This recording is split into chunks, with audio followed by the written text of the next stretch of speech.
Every morning on Get Up DC, we're asking where's the money as we continue to help you navigate these rising costs. And this morning, fewer than half of Americans have enough to cover just 3 months of expenses.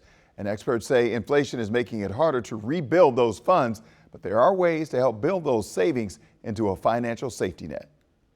Americans went into high savings mode during the pandemic, but now that number is low. So how do you feel about your emergency savings? Depleted. I try to put up 20% of my income every time. Not good. Not good. And those concerned are not alone. Fewer than half of Americans, 46%, have enough emergency savings to cover 3 months worth of expenses. The reason? Inflation and high prices. It's made it very difficult to save or replenish what people had used. The ideal emergency savings is not a dollar amount, but a time frame. The ideal destination for most households is going to be enough to cover 6 months worth of expenses. McBride describes an emergency savings as a destination because it doesn't happen overnight. What constitutes 6 months expenses is itself a moving target, especially in those early years where you're buying cars, buying homes, raising families.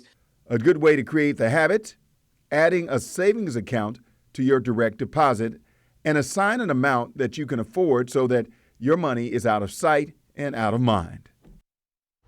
So we talked about this earlier, making sure it goes directly. Yes. When you get that direct deposit, setting it up to where it goes directly into savings or your backup bank, if you will. Right. Now, you know, through the years, I have always taken your advice to heart.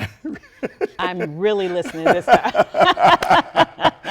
Because I think it is important, in all seriousness, to just before you even think about it, so you know what you're left with for your bills or whatever else until that next paycheck rolls around. I love that idea. I think it's brilliant. So even no matter what it is, and maybe you'll be inspired to try to put in more, if and when you can afford to do so. Exactly. That rainy day account is so necessary. Yeah, and the other thing is also teaching kids when they start working. Say, listen, you get, say if you get $100, don't spend all 100. Don't go in the hole and spend 150. If you get 100, try if you can to put 50 in the bank.